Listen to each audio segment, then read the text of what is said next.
interesting video. I hope other people find it interesting as well.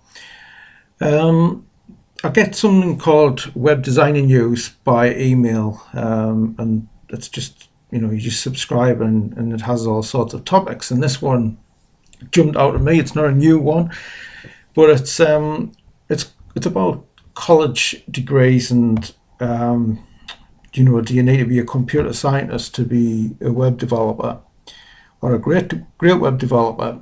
And this question, like for maybe newbies who want to do web development and that, they might think that they have to go to a particular university or something to learn this stuff.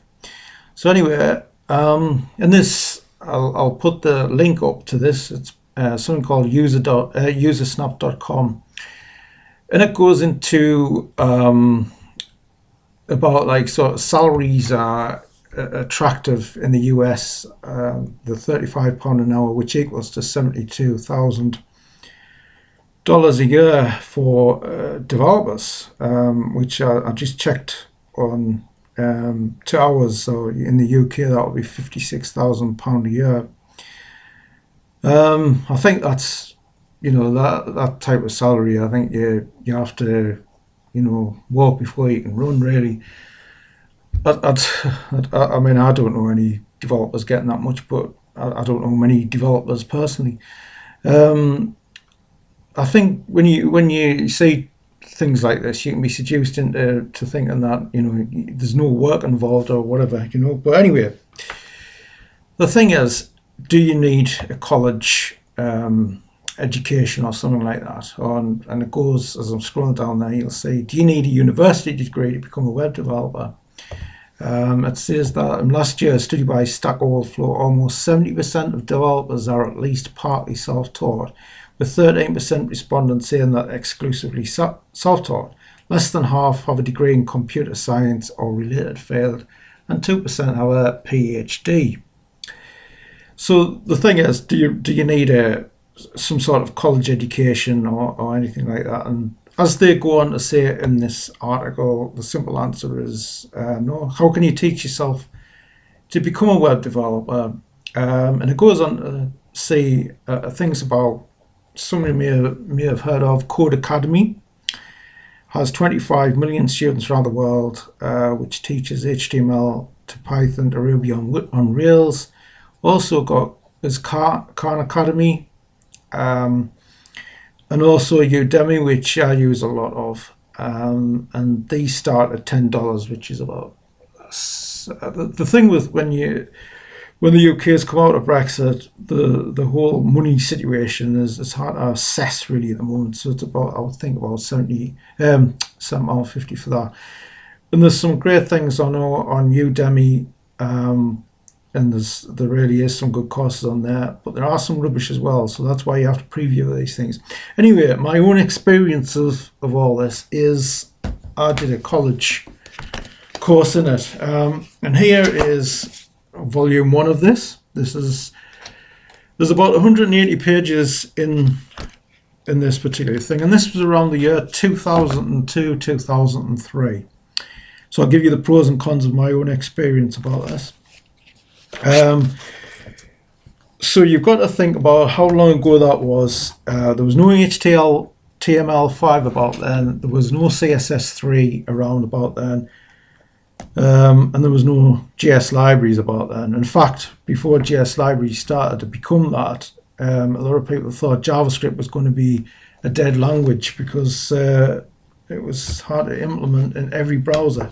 Anyway, on here, it's just about, I've actually got a book with all the stuff I'm going to show you on here, but I think my dad's got it somewhere in the loft, and my dad's getting on a bit, so you kind of get up there.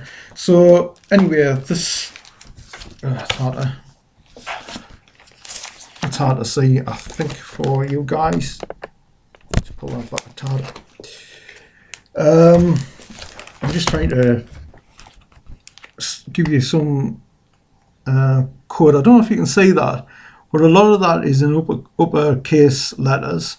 And I mean, now you very rarely see uppercase letters, and something like that. I don't know. Can you see that there? Oh, wrong page. Again, I think it's tables. All right. And things that you did in HTML, there was like things like you had to code all this yourself. It's got about area shapes, and this is about image maps. You had to code these yourself. All right. And this course, I think it was a very intensive course. And it felt as though at the end, especially with the JavaScript parts, that my brain was about to bleed. It was that, you know, you had to study so much. These are, again, the tables and that you had to deal with. Yeah, so this was because back then, nobody I knew that was doing all this stuff. And again, you see how, oops, I'm seeing it backwards and foot to you people, and everything was written by the person that did all this. Was a chap called Mark Kay, who did the actual, who was my tutor. And to this day, I still don't know anybody that's a better coder than that. He was absolutely fantastic. Anyway, this is to show how. I'll show you frames. I mean, like frames. I mean, probably some of you new people who are into this now. Over the last few years, you probably never heard of frames. I don't know. Can you see that there? I don't know. Yeah, you might be able to. It's like I'm seeing things backside forwards to you people. Anyway, so like frames and that, and frames was a thing like tables. They were, you know, to set up a web page back then, and you know that's the way it was done for a time. Tables or frameworks. I mean, I do websites and frames. Can you believe that? Anyway, this is the JavaScript course part of it, and there was over, I think this between about 180 and 200 pages. This book here. And on the very first page, it's got, this is how old, this is how long I've been, you know, doing this stuff. And we're on JavaScript. I knew nothing about JavaScript. I'd heard about what it is. I'm going to show in next month. There's some awareness that I'm going to do about. I'm going to tell you is how I got into this stuff and why I got into it in the first place.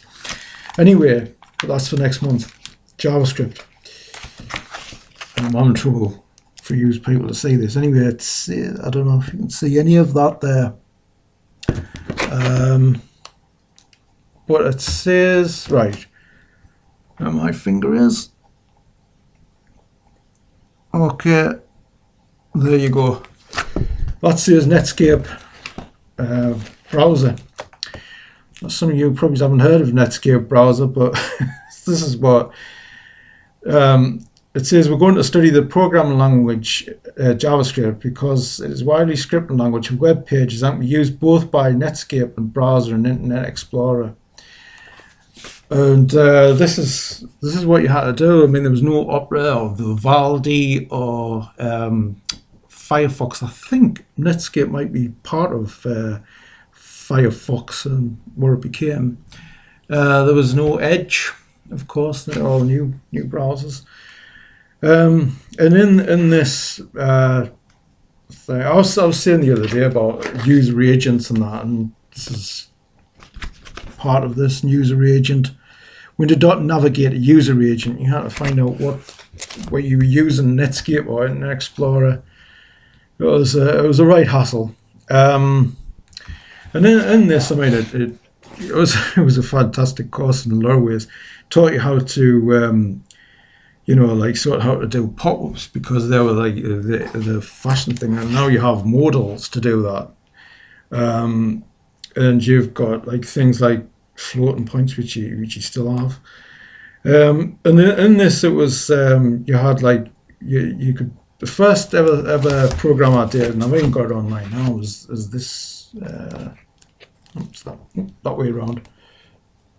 Oh, I can't see. I'll get better at this. I'm sure I'm gonna. That's something I want to teach myself, is how to do this webcam thing. Anyway, that was a prelude to a calculator, and in this thing you had to do, just the usual control flows and that, which, still used to this day. But there was no, unless there was no document.get element by ID, because the CSS wasn't as developed as it is now. And you had there's times table programs, there's Hangman, there's other stuff like anagram games, and there was a season game like winter, autumn, this type of thing. Lottery games, absolutely, it was so hard. For me, it was anyway, but maybe I'm just thick. But it was a really difficult course. Anyway, the pros and cons about doing a college course, and you could say, well, because I did a college course that I would be all pro for it, but I'm not really. And the good thing about it is that you've got a structured course, and you've also got a tutor who can help you. And I was helped greatly to get over the line, because and I passed it, which is still to this day. And I've done business maths and things like that. It's still today the hardest thing I've ever had to do in my life, certainly for brain work. The good, like I say, the good thing about it is that it's structured, and you're not going off peak, if you like, and you've got your tutor and all that to ask questions. The bad thing about it is, even as you're going through a course on, this is not like something like history, but this is tech, and the web development has come a long way since then, which is 14, 15 years ago. And the thing is that once the course was finished, I didn't do it. I met my girlfriend, which became my wife, just after that, and I was flying up and down the country and that type of thing. So I went back to it once, which was about maybe 9 months, a year later, just to see a few clients here and there, and then everything had changed. Everything was DHTML, and you had to learn how to put CSS together and document.get element by ID and tags and all this, and you just because you do it with something like that, you've got to keep up your skill levels. And like I was saying the other day about, I think it's gone too far, and I think you've got to have a balance with it. I think you've got to. I do believe in advancement, but I think that you've got to just rein that in a little bit. And there's so much things. See, with the course I did with the JavaScript, I mean, there's no animation whatsoever, and like you've got to have, you've got to have both. You've got to have a way to deal with all sorts of problems when it comes to web development. So you've still got to, even if you do go down that path, and I'm not saying what's right and wrong, I see both sides to a story, but you don't have to go down to a college degree. You can go on Udemy or Codecademy, Treehouse, any of them things, and you can learn the same thing. And now it's in this article here, it goes on about a boot camp. Now, when I think of boot camp, I think of military. So I think it's probably an Americanism. I know I've seen these courses, boot camp. What I presume it means is that you go on a boot camp for web development, and it's something that it's an intensive course, I imagine. I think that's where it is. I'm not really sure whether they have these in the UK. I don't know. But anyway, tell us what your thoughts are on this. This is an interesting thing. So I'm on the fence with all this. I mean, I think there's I think you can become a very, very successful web developer without having to go to college or having a degree. So anyway, thanks again for watching, and I hope I haven't bored you with this, because I've gone on a bit. So yeah, thanks again.